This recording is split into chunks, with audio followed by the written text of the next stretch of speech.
Welcome to Edwards Beyond the Test, a podcast that goes behind the scenes of the flight test mission at Edwards Air Force Base. I'm Dawn Waldman from the 412 Test Wing Public Affairs. Edwards Air Force Base is the second largest base in the U.S. Air Force. Located in the western Mojave Desert, the base encompasses more than 400,000 acres of land. The 412th Civil Engineering Group's Environmental Management Division has a responsibility to ensure that Edwards remains good stewards of this land in conjunction with the ongoing flight test mission. It's my pleasure to introduce today's guest, Miss Misty Hailstone from the Natural Resources section of the Environmental Management Division here at Edwards. Misty, welcome and thanks so much for being here today. Oh, well, thank you for having me. Well, Misty, you're a wildlife biologist here at Edwards, and you told me you'd been here since the spring of 2008. In the Natural Resources section where you work, there's a long list of responsibilities that you have there, and everyone is interesting and important. So why don't we just go ahead and break it all down and start with your role as a subject matter expert in the field biology section. What does that mean? Because natural resources, we're responsible for pretty much all the wildlife on the base, all the plants and animals.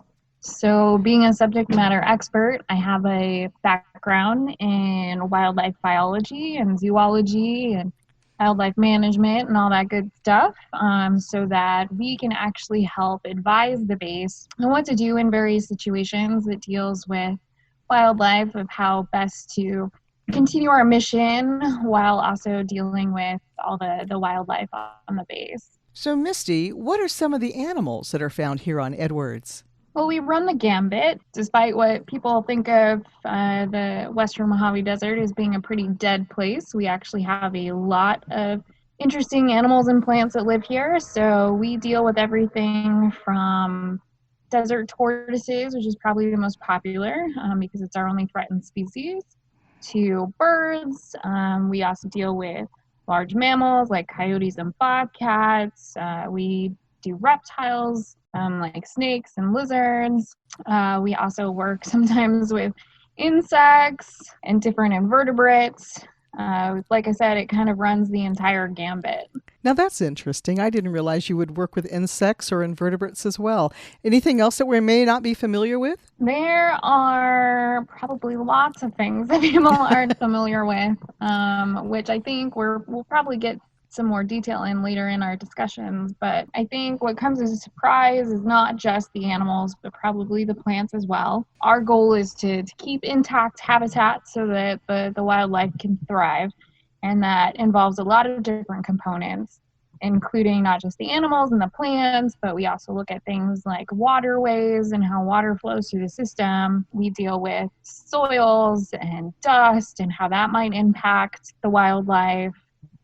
Even noise and commotion, all of that also has its own impact. So we look at a lot of different variables. So with that said, with such a wealth of wildlife here at Edwards, what are your efforts to help prevent conflicts with the wildlife, whether it be in base housing or in the work environment?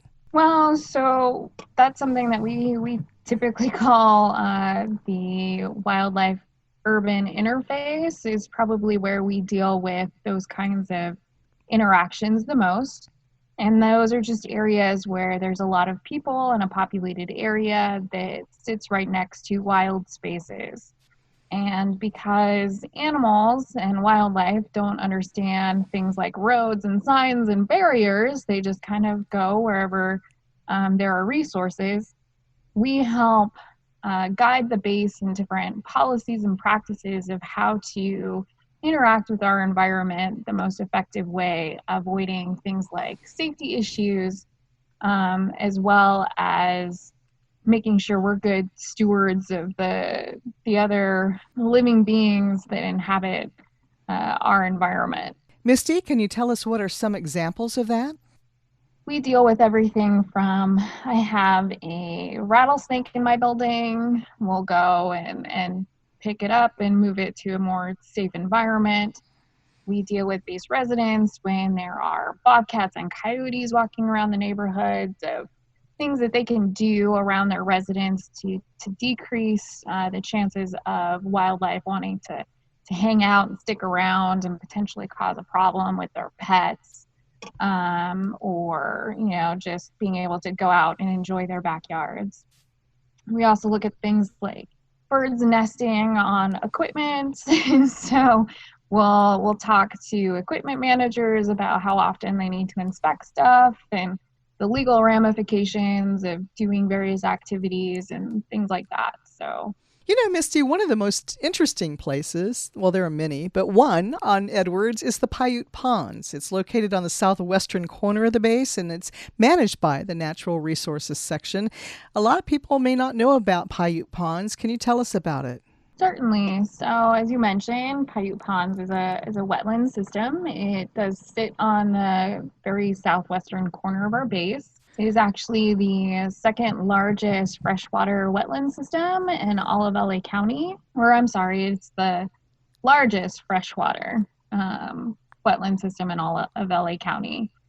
It encompasses a lot of different habitats that support a lot of different types of wildlife. And so you will see everything from different species of birds that we get during the big migrations, because we are part of the Pacific Flyway, to the regular desert inhabitants that you would see, such as bobcats and rabbits and lizards and snakes. The wetlands is actually part of a natural wetland system that has since been modified, starting probably in about the 1950s. And the system was built up so that it could actually hold back some of the inputs that the local sanitation district was releasing into the tail end of Armagosa Creek, which goes onto the base and then onto Roseman Dry Lake bed. And so they built up some infrastructure so that we could continue to utilize the lake bed for various missions that we have here on Edwards Air Force Base. And because we created this artificial system, we do a lot of management to make sure that it continues to work. The area, besides being a really important wildlife area, is also a really great recreational area.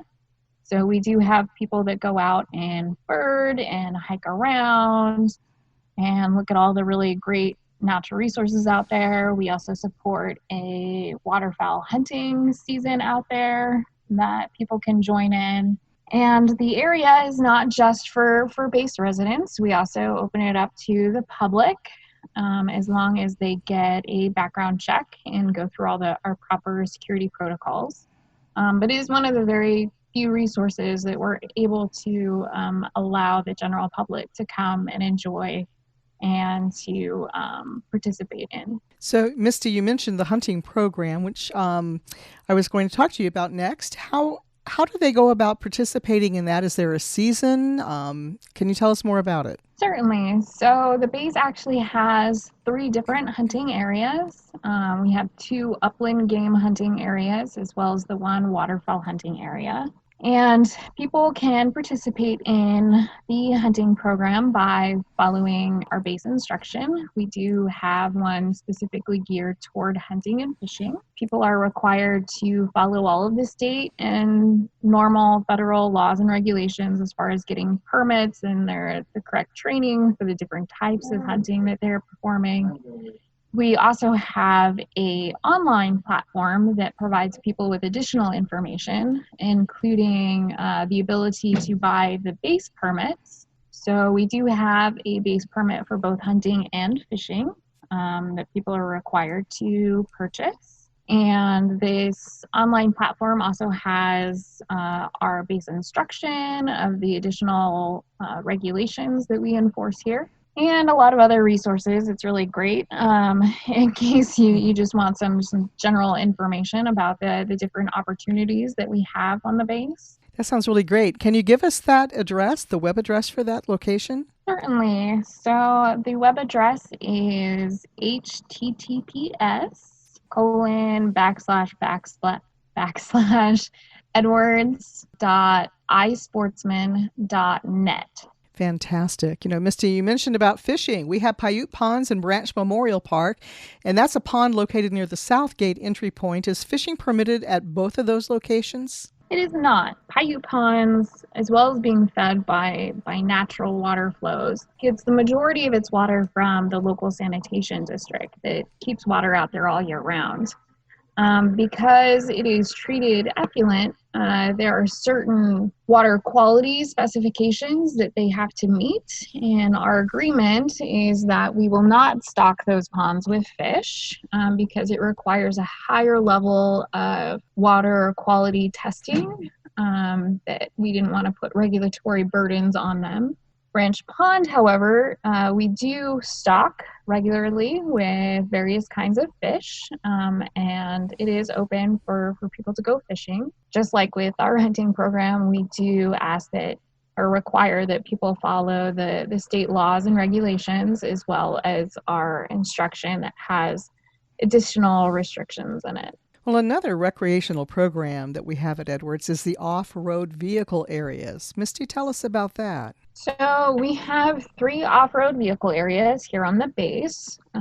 Area 1 is actually managed by a club here on the base, and we don't have a whole lot of involvement in.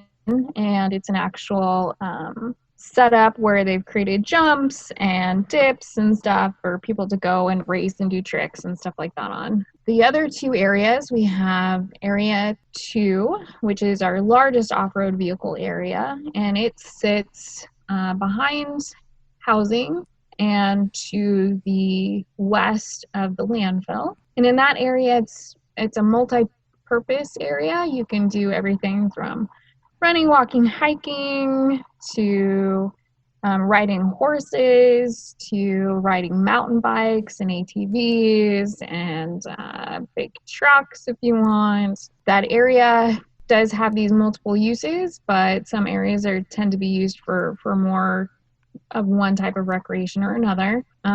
We do require that everybody that uses that area goes through a desert tortoise briefing. It's a requirement since it is a really large area that does have desert tortoises in it.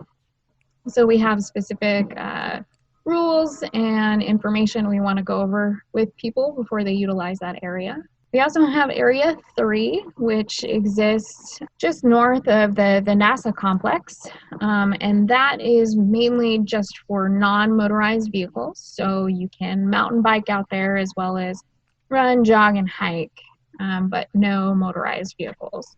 And you also need a desert tortoise briefing to utilize that area as well because, again, we do have desert tortoises out there.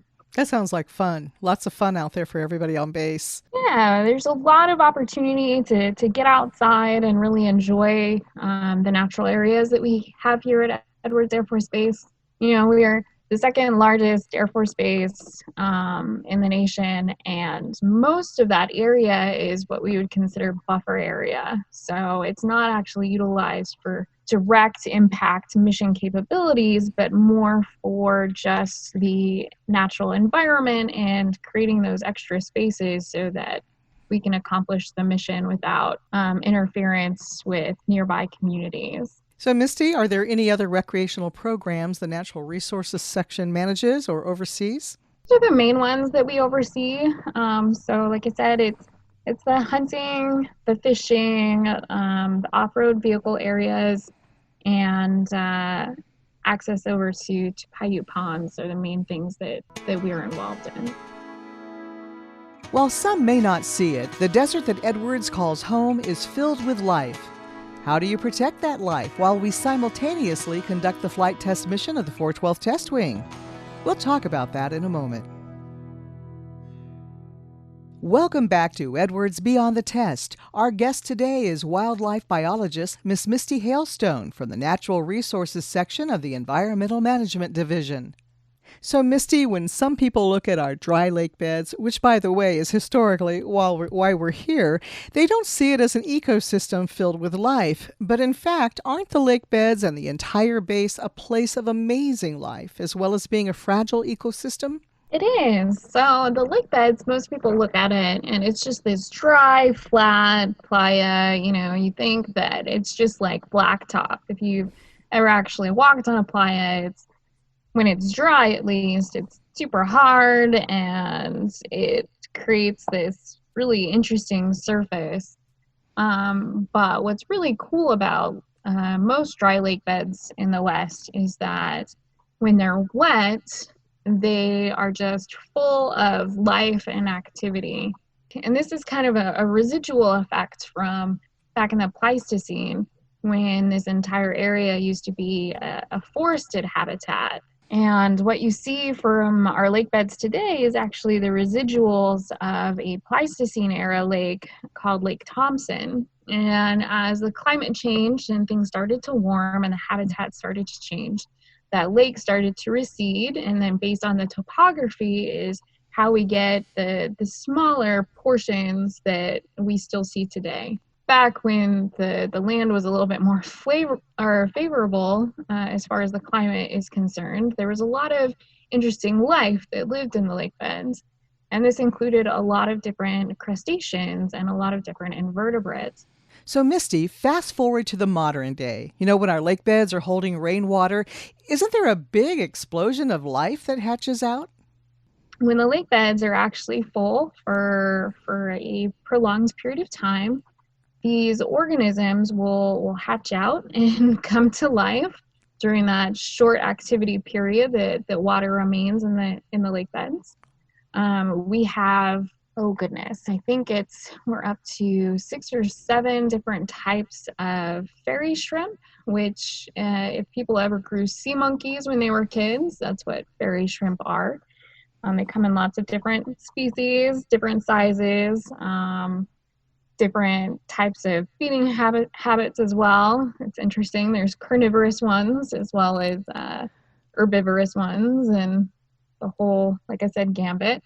We have these little shrimp that look like mini clams. We have some that look like mini horseshoe crabs that are predators. Like I said, it's just full of life.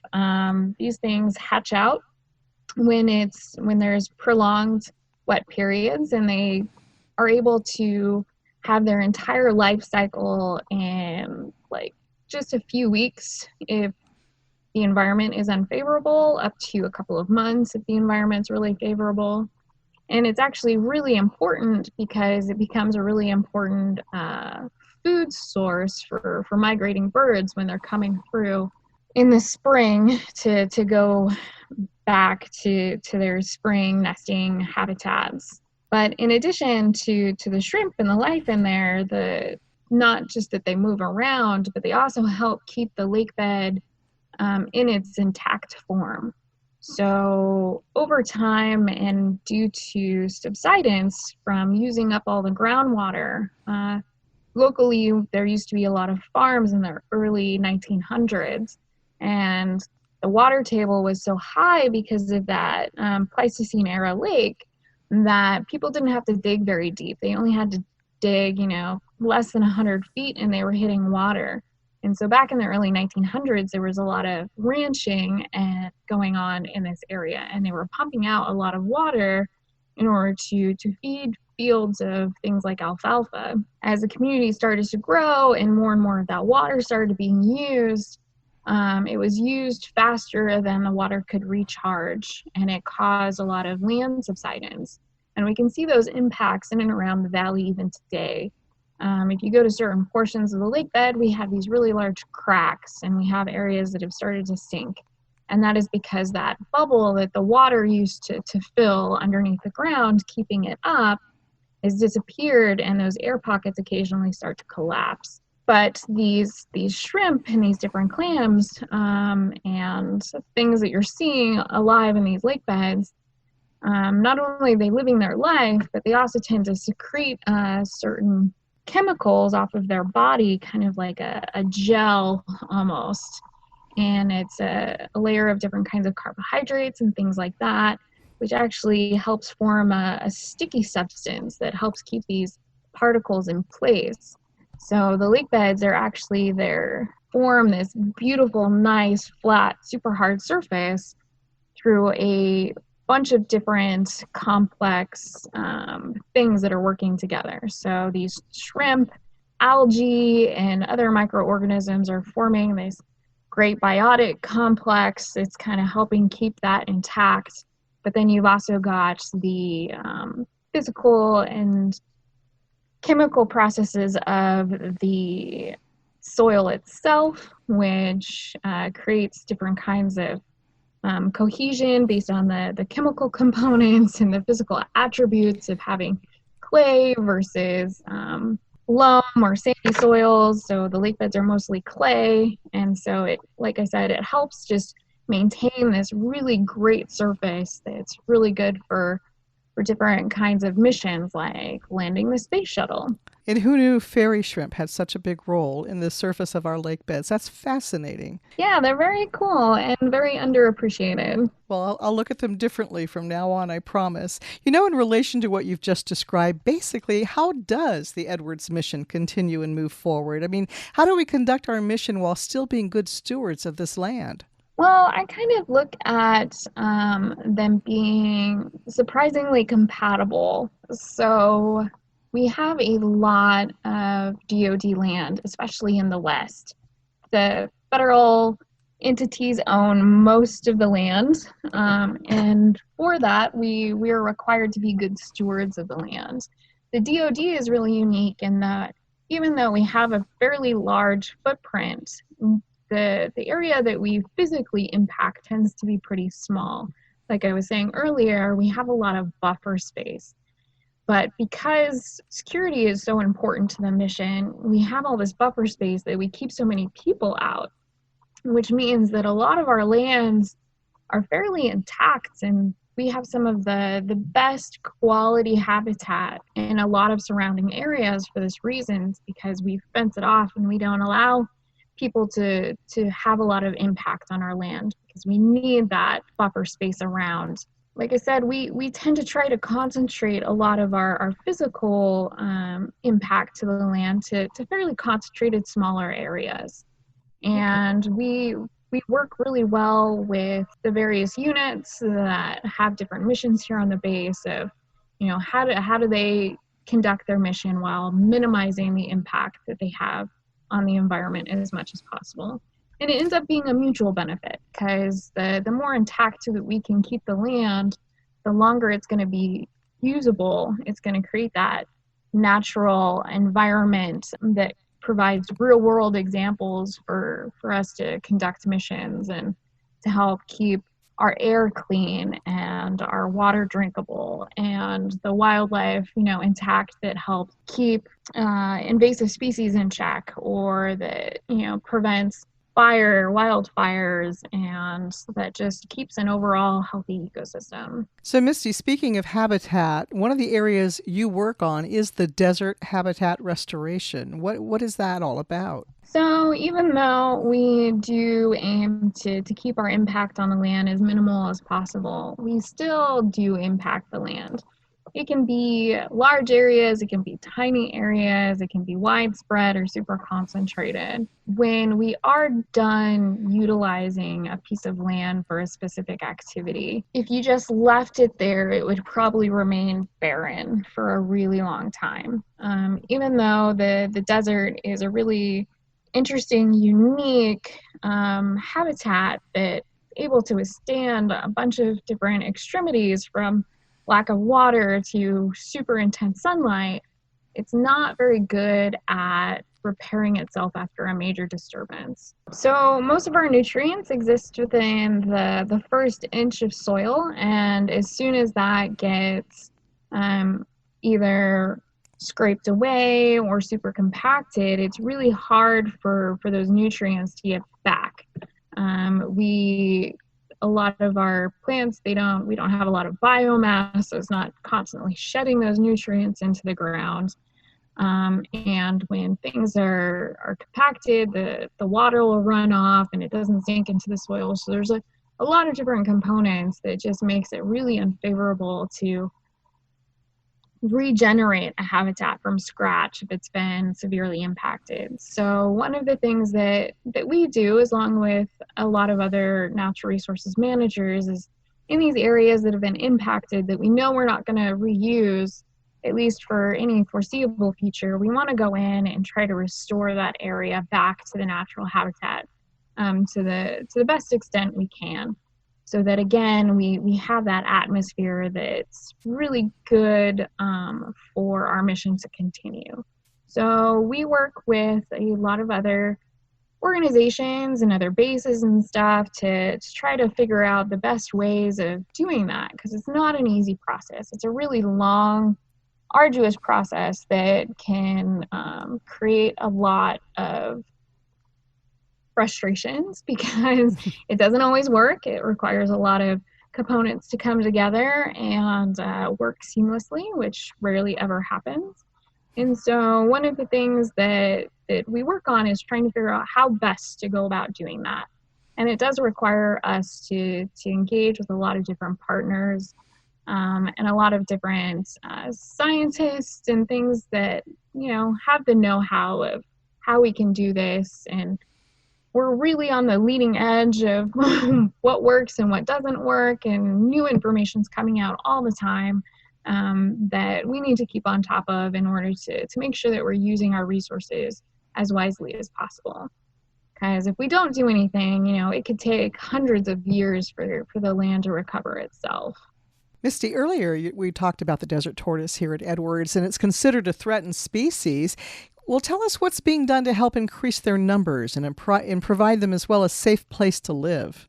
Right. Well, desert tortoises are considered one of those keystone species. It's an indicator of how the entire ecosystem is doing. When you see declines in an animal like that, it's not good news for the ecosystem as a whole.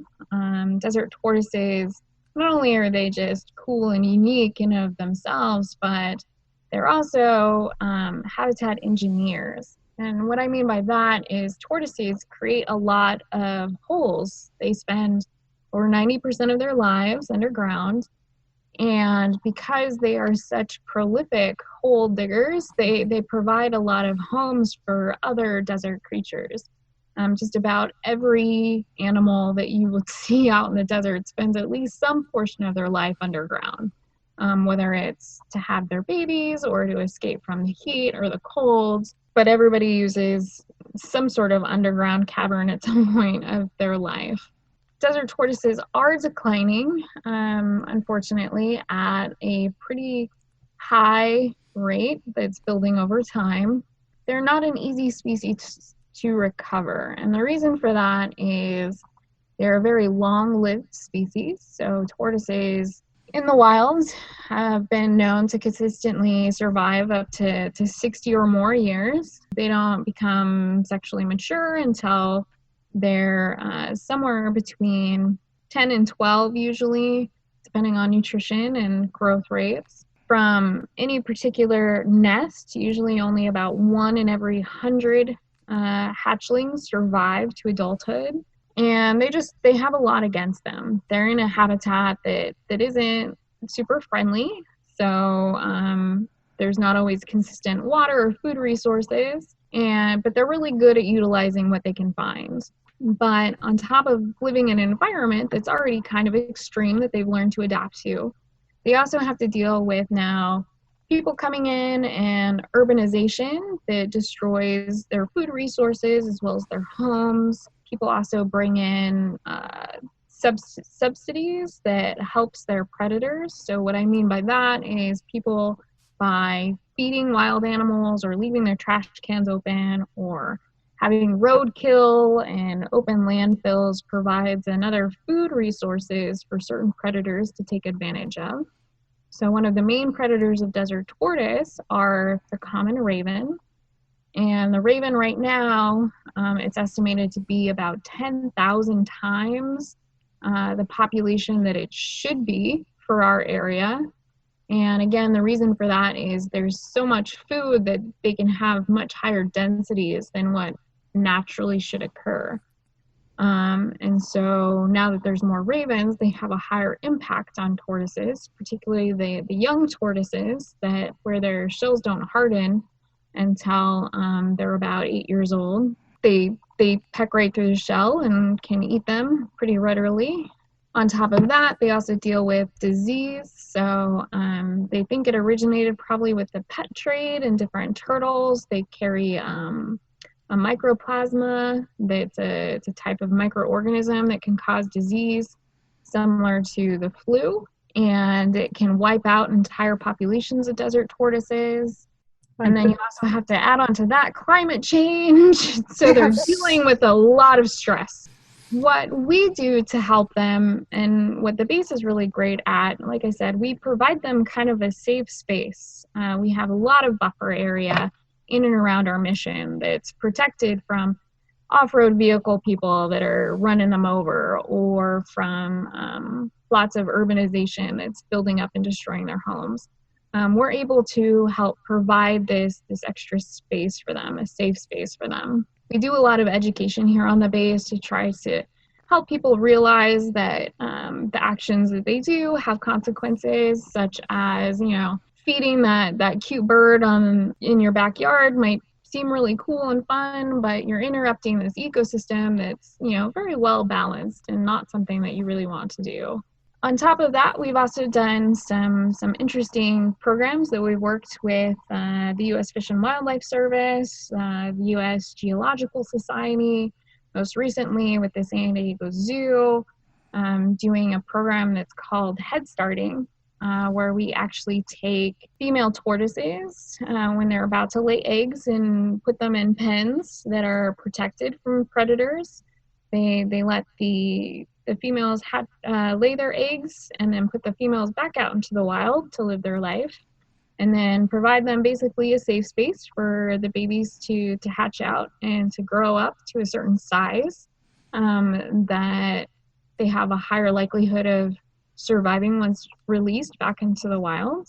So far, we're working out what works and what doesn't work. Different programs are happening regionally, trying to figure out, how do we maximize this process to have the best success for the tortoises and help with their recovery, even if it's just a matter of learning more about the species and the juveniles and what they need in order to survive and grow. And that's interesting, too, to learn that external programs, external from Edwards, are coming in, such as the San Diego Zoo. Yeah, the San Diego Zoo recently got some funding from a different project to do some research with Head Starting.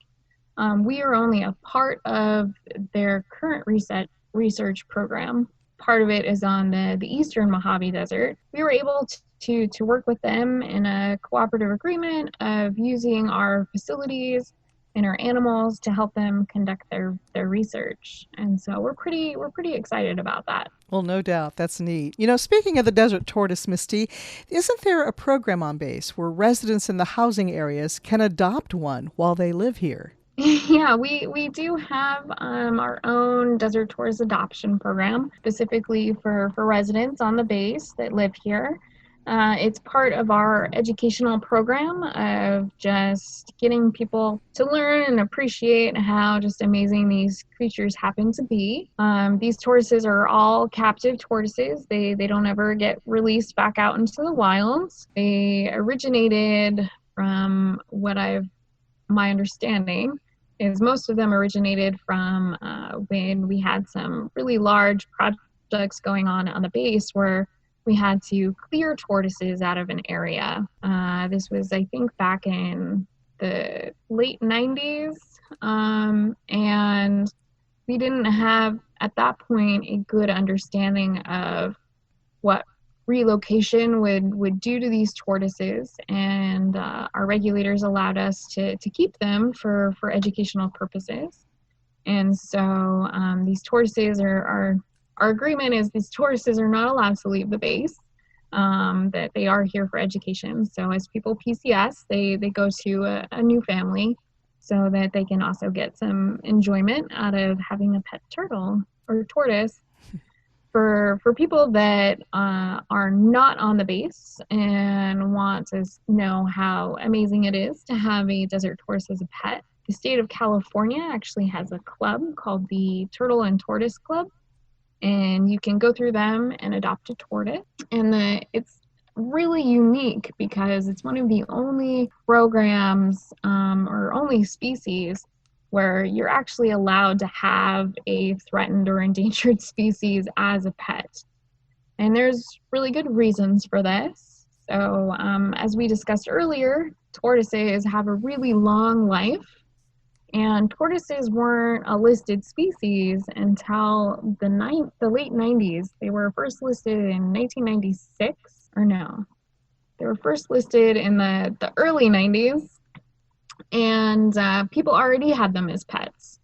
And the problem with releasing pet tortoises is pet tortoises have that disease I was talking about earlier, the mycoplasma. And if that gets out into wild tortoises, like I said, it can kill off a large number. Your pet tortoise, however, they can survive with this disease without too much trouble. That's very fascinating. You were speaking about education just a moment ago. Tell us about the Environmental Management's education program. What's being offered?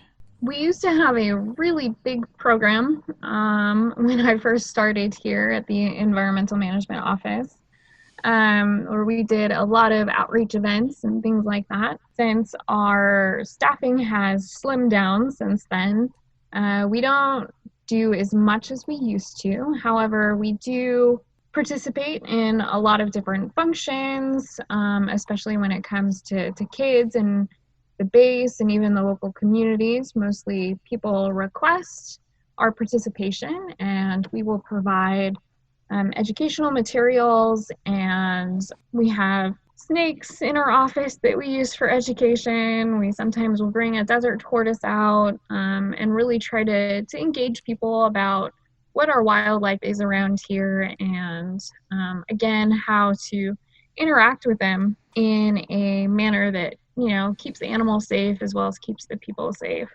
So we participate in the newcomers fairs. We'll do outside the base, we'll do like career fairs like Salute to Youth. We've done Earth Days. We've gone out to local community events when they've asked us to do presentations. We've gone to our base schools, including the homeschooling, to do these presentations. And it's not just the natural resources.